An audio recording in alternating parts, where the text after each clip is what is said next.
Cześć kochani, witam Was bardzo serdecznie w naszym słuchowisku, gdzie, jak mam nadzieję, historie opowiedziane przez bohaterów audycji będą dla Was jakiegoś rodzaju inspiracją. Dziś, po wstępie, jako że mamy gościa z zagranicy, w audycji właściwej przeskoczymy na język angielski.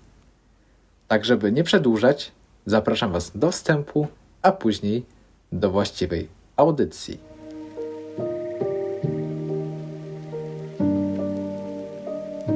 To jest punkt zwrotny. Gościem dzisiejszej audycji jest Alysia Lee Asp.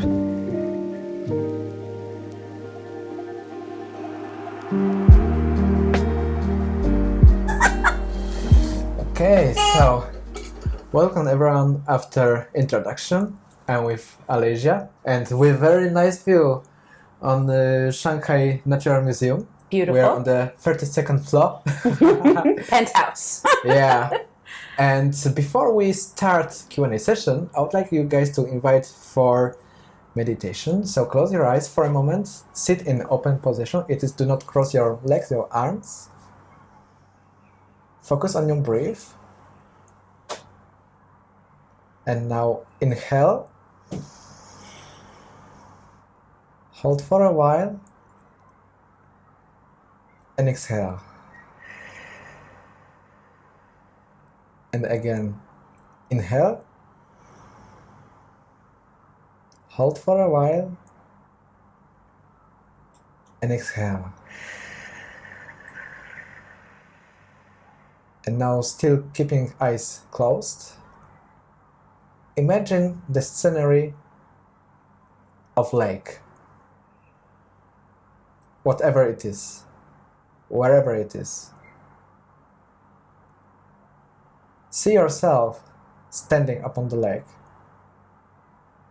Touch the water. Feel its freshness. Immerse yourself in this water. Make yourself feeling like you entered the lake. Enjoy the sunshine. Enjoy the breeze. Enjoy the nature. Even if currently your body is in hustle and bustle of the city, just imagine yourself being in nature. Stay there for a moment. Forget about everything that is going around. And now, as if you feel yourself in the water, swim a little bit, dive in your dreams. Discover this water, what is there. And now, get out of the lake, see one more time the landscape, the surroundings of the lake. And now come back to your body with inhale and exhale. Open your eyes. So, Alysia, what was or what is the turning point in your life? I think I've had lots of turning points in my life. Little ones and then big ones. I think the first turning point was when I realized that I was unhappy in the direction I was going in. I was in my 20s and I was actually teaching a class and I heard a song by a band called Evanescence and it's called Bring Me to Life. And that song really speaks about not being happy and wanting somebody to bring them back to life, like they feel like they're stuck. And I was like, oh my gosh, I'm really not where I wanted to be. And I had this epiphany moment, and there was actually a couple of students who were doing their artwork at the table, because I was a teacher at the time, and it's like they witnessed that. They could actually see things change, and I started to do things I wanted. I was in a marriage that wasn't aligned with who I wanted to be or what I wanted to do. And so I moved from that then I started my own business, right? And that was the first major pivot. And then after doing that for 5 or 6 years, I was working 2 full-time jobs with my business and everything. And this is probably the biggest turning point that I had. I was newly divorced, and I was still doing my full-time art studio, business, coaching, and full-time high school teaching. It was a lot. And I was watching DVDs. This was a while ago. I love movies. I don't watch TV. I had actually canceled my TV in the USA for many years before I came abroad. And I had this collection of my favorites that I would rewatch, that I would kind of keep on in the background for inspiration while I was doing other work, right?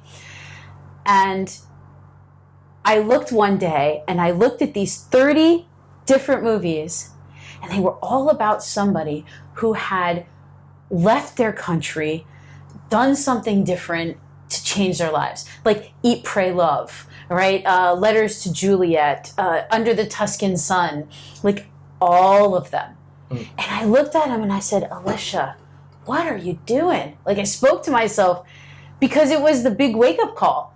Of course this is what I wanted to do. All the movies, and every single one of those 30 movies was that. And that was my wake-up call, my turning point. So I had a friend who was teaching in Senegal, and I asked her, how do you do this? How do I teach abroad? She gave me the site. About 2 months later, I got my offer for Korea. And about 6 months later, I moved to Korea. And then after a year, I moved here to China, and I've been here for over 10 years. So that was the big turning point, was to really align with really what I wanted to do and break free. So I sold everything. I sold my art studio house, sold my car, almost all my clothes. I got down to 5 suitcases, sold everything, just gone. It took like 5 sales to get rid of everything, because it's almost getting rid of most of your life that you've lived. And that was the big start of everything. There are key points I noticed, especially with music, because I am also related to music. So Bring Me to Life, I am very familiar with this song. Yes. And I wonder, among these 13 movies, name 3 that gave you the greatest impact, but to the point that we're like, wake up, but not like wake up only to tell you, but like this awakening came through like a mirror, if I can name it. I think Under the Tuscan Sun was one, because it was somebody who was at a crossroads, and she had this whole epiphany where she went to Italy, and then she just decided to buy a place, right? And she evacuated that life that she had to start something new. And the love of culture, the love of that, really brought that to life. So that was, I think, one of the first main ones. I know what the absolute main one was. I'm trying to think of one of the secondary ones. Because there's some romances and things like that. But I think I'll just tell you the other one. The other one was Eat, Pray, Love, for sure. And I've actually had some online conversations with that author, right? Elizabeth Gilbert, she's just amazing. I've read, I think, almost all her books. And she has such a very insightful way of looking at things. And when that movie came out, my friends, because I was in the middle of my divorce, they're like, this is you, but you haven't gone anywhere. Like, it was like, she's living like everything she went through to get kind of up to that point where she left and went to those countries for a year was what I was experiencing.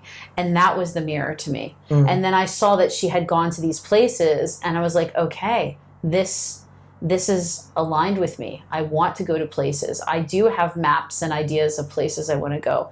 That was the mirror for me. Yeah. And because you mentioned also Korea and you moved to China. Yes. What was the first meeting with Korea like? And what was the first meeting with China like? How did you see yourself in these countries?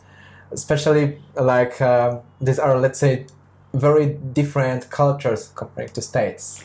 Well, the interesting thing is I'm usually looking for the best in people, and I have a tendency to try to find commonalities to find connection.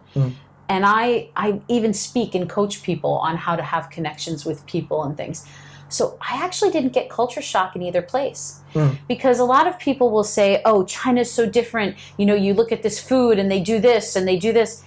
And I say, yeah, but you know what? I walk out the door and I see like a parent who's walking their kid to school, or I see two kids who are on their bicycles, or, you know, I see a nice old lady feeding a cat. And these could happen anywhere in the world. So because I look through a lens of humanity, where I'm not looking for the divisions as much, I think that it makes it a lot easier for me to do that.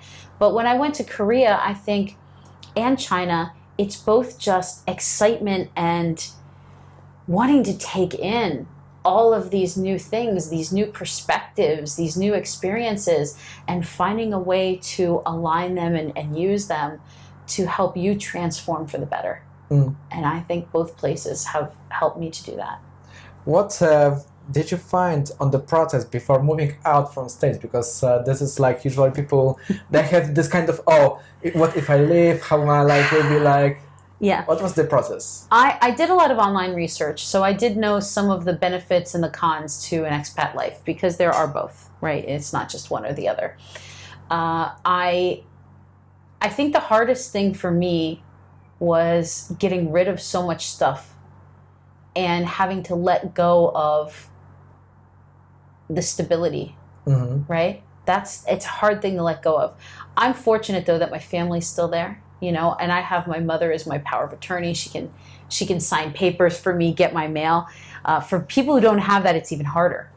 Because you have to have some presence in the USA to get stuff done, like a USA phone number. And so she really helped me to bridge that. She's been my greatest supporter.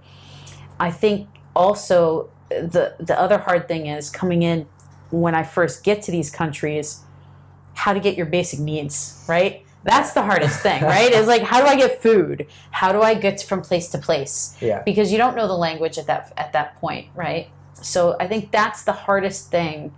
But those are all problems that so many people have had, that there's always solutions in place.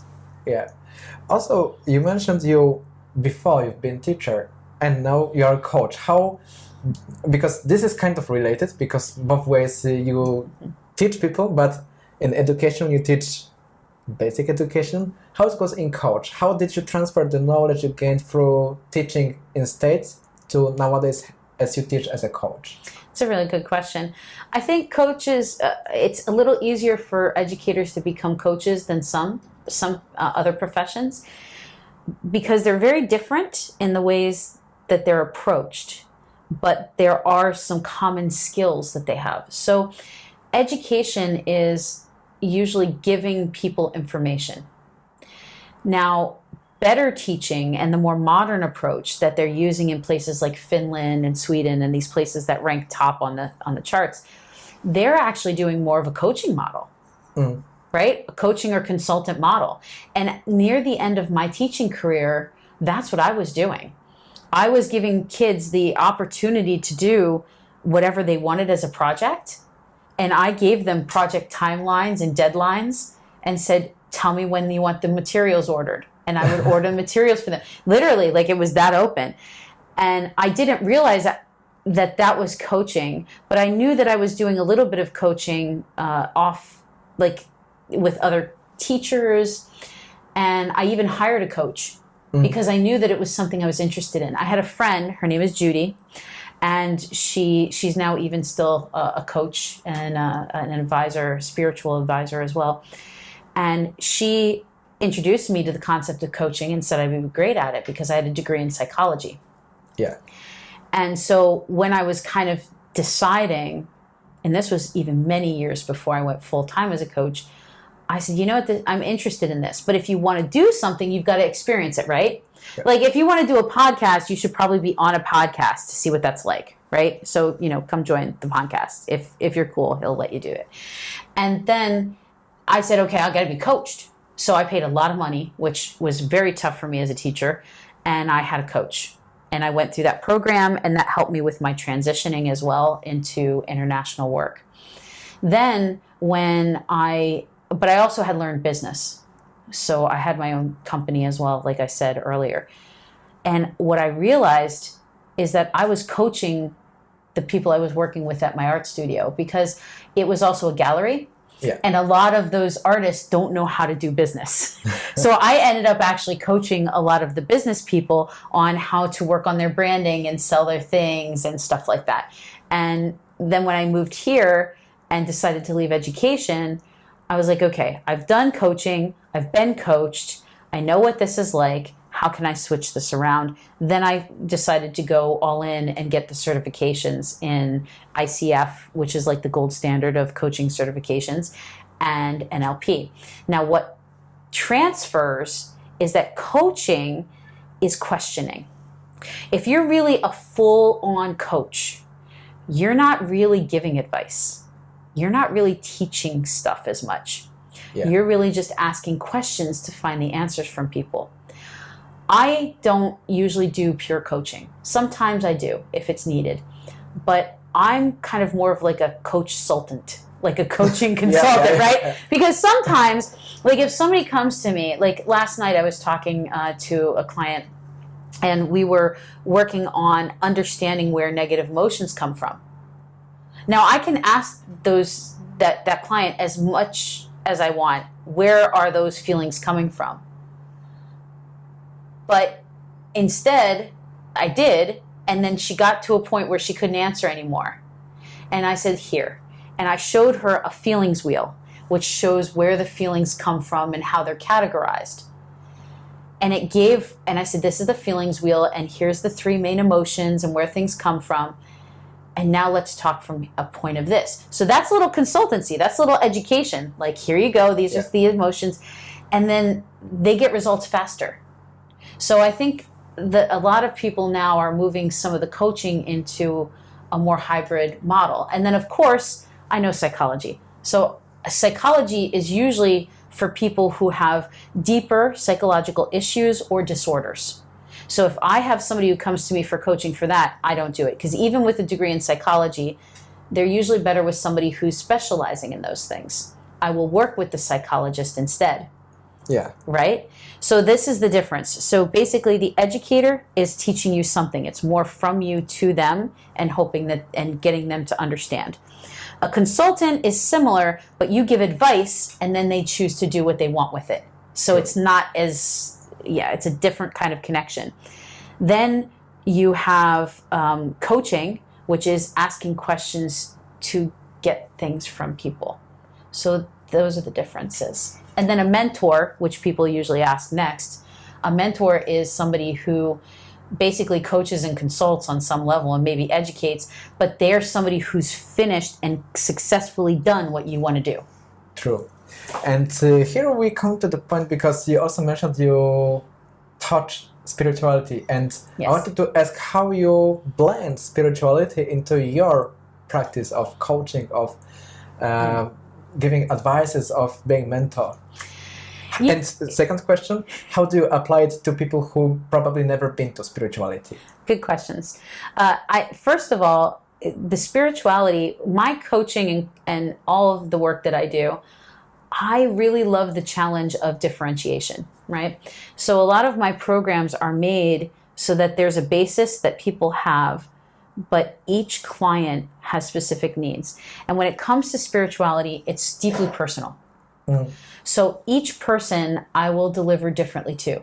If I have somebody who, like you said, is not that into spirituality, usually the way that we get them started is intuition. Good. Because intuition is an easy way to really listen to that soul, to listen to that inner observer that is understanding. Like, everybody thinks, like, how do you know what you're thinking? Because you've got to step back to hear your thinking. Well, who's doing the stepping back and listening to the thinking? Some would argue that's your soul, right? And so my approach is more soul-centered, and there is some intuition involved. If I have somebody who's more developed and has done more work in spirituality, then we can do intuitive processes, whether it's using intuitive cards or intuitive creative processes, and going that route. And then if there's other people who are more into a certain lane of spirituality, like a certain denomination, for example. Because I have studied multiple religions and have gone pretty far in some of those, then most of the time I'm able to just say, okay, again, all religions have commonalities. They're all basically just expressions, I think, of the same thing, in my humble opinion. Then I can say, okay, let's put this in language that you understand in the connotation of your denomination. For me, that's easy. It's just every religion is like a different kind of painting of the same scene. Yeah. And so then I just use the brush or the technique for their religion. Then, because among the spirituals, like practice, there are also clairvoyants. Have you met the clairvoyant people coming to you specifically for coaching?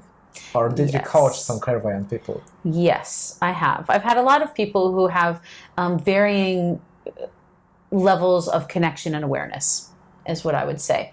And then there's this whole new part of psychology and spirituality called the highly sensitive person. Have you heard of this? Yeah, the HSPs. I myself. Exactly. And I would probably consider myself a highly sensitive person. I'm very observant. It's probably one of the reasons I went into art and art education, because I see the value of perception so deeply. I have had a lot of people who come to me with that. Basically because I am a blend of the creative and the logical.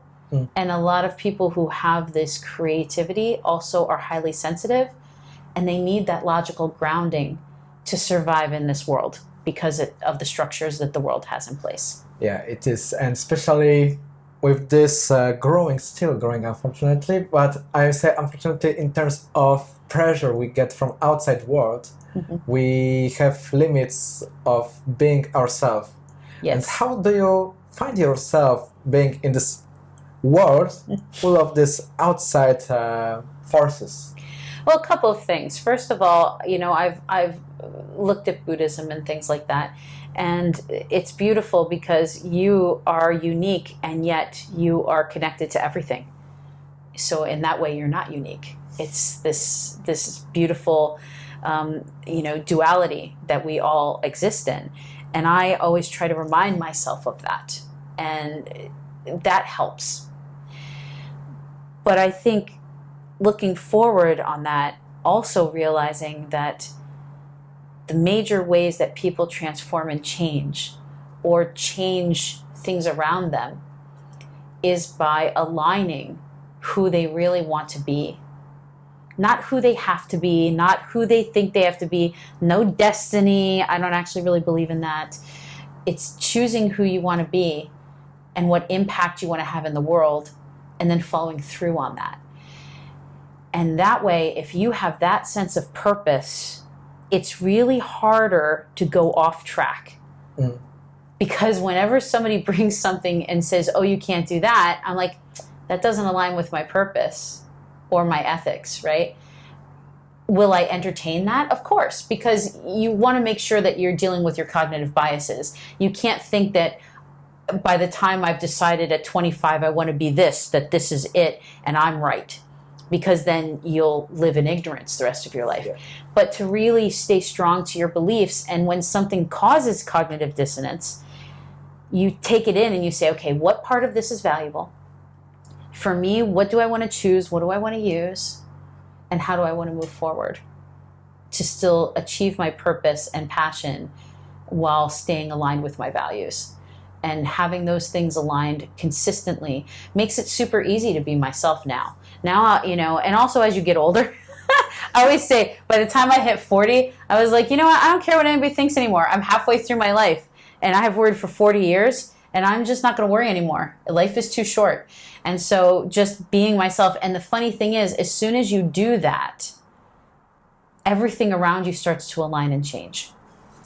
What would you say to people who never been through process of awakening? They probably maybe get stuck in the bubble of maybe being possessed by the daily life or maybe by people, and they never found them purpose.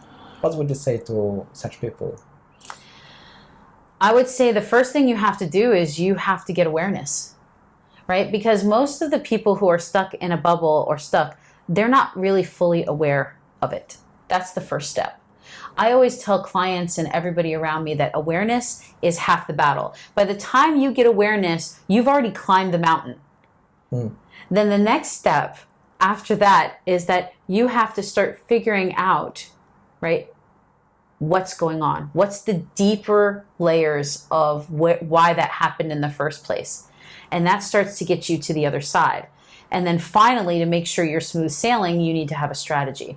So if people are feeling stuck, the first thing is you need to acknowledge you're stuck. Because if you don't, there's no other further processes and creativity dies. Because creativity has to have motivation. The second thing is, once you realize that, then it's time to figure out why. People are afraid of why. But the only way to change is to align the why. And change is hard, right? Yeah. But I will also say that people need to weigh the balance. If you are really stuck, you're stuck for a reason. There's something that's holding you back. There's some kind of comfort you're getting out of it. And usually the reason people are stuck is there's a fear. I will say probably 95% of the time it's a fear that's keeping people stuck. And so deal with it. And then you have a strategy in place to make sure that that fear cannot hold you back in the future, right?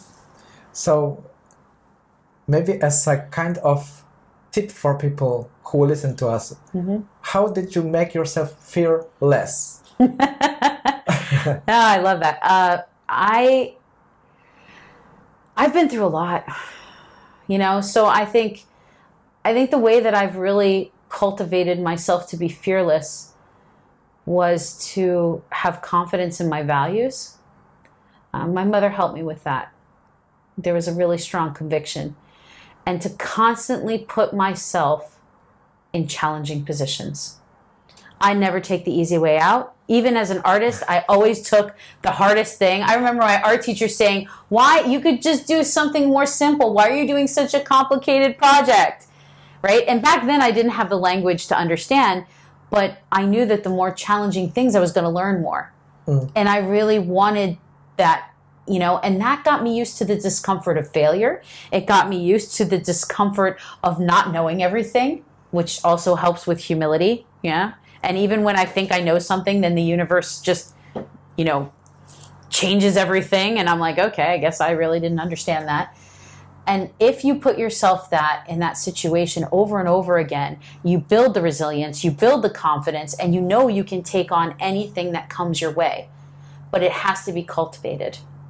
And also, you mentioned failure, and in turning point also to the audience is important to know, how would you define failure, but in terms of that it is possible to find your own turning point, like this access to possibility that you would probably use once in life?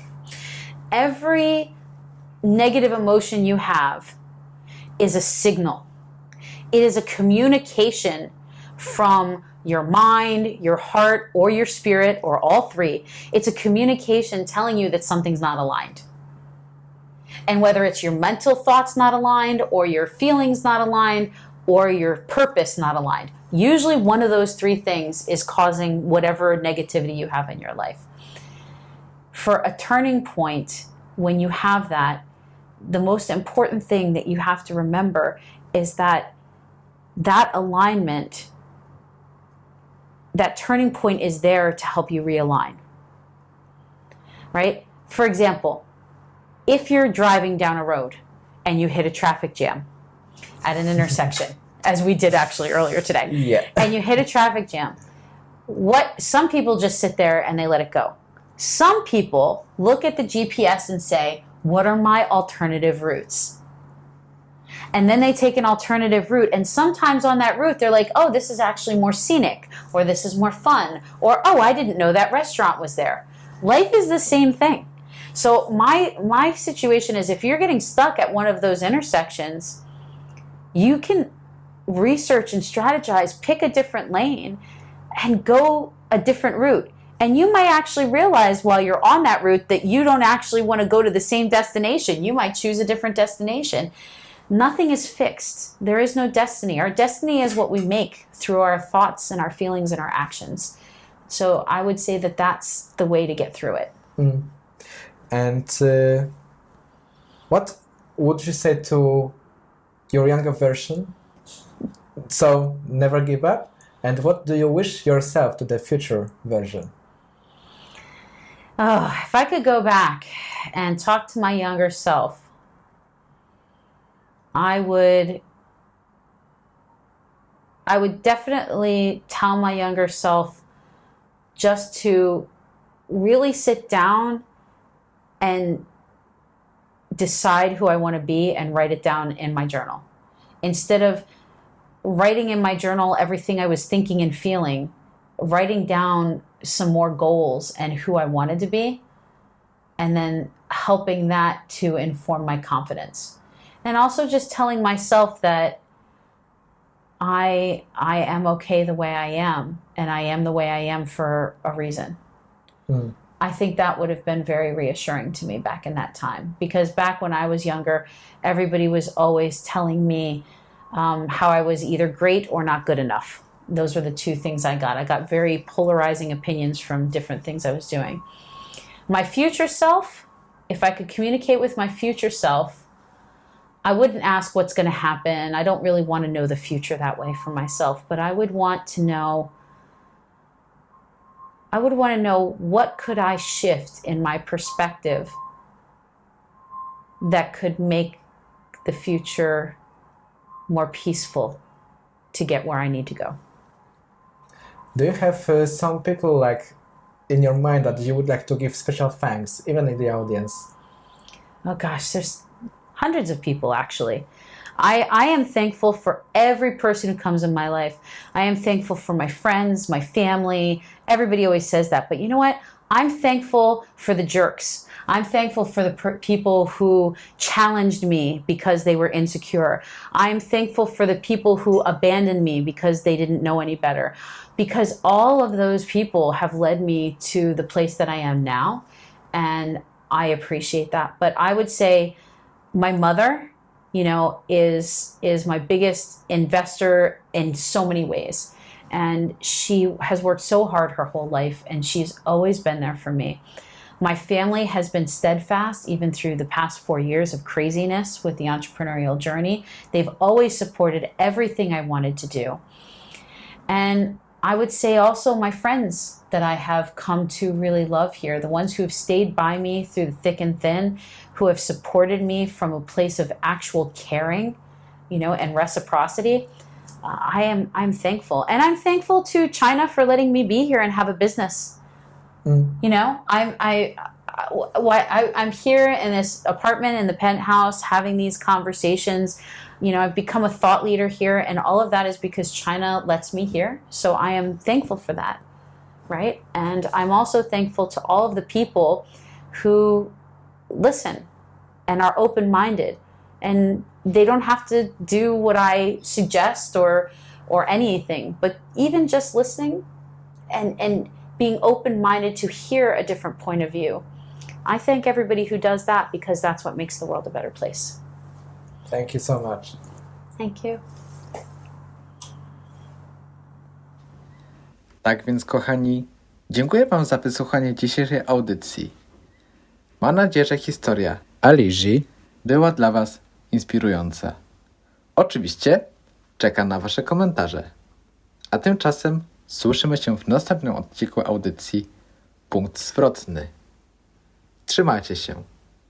Pozytywnych wibracji. Cześć.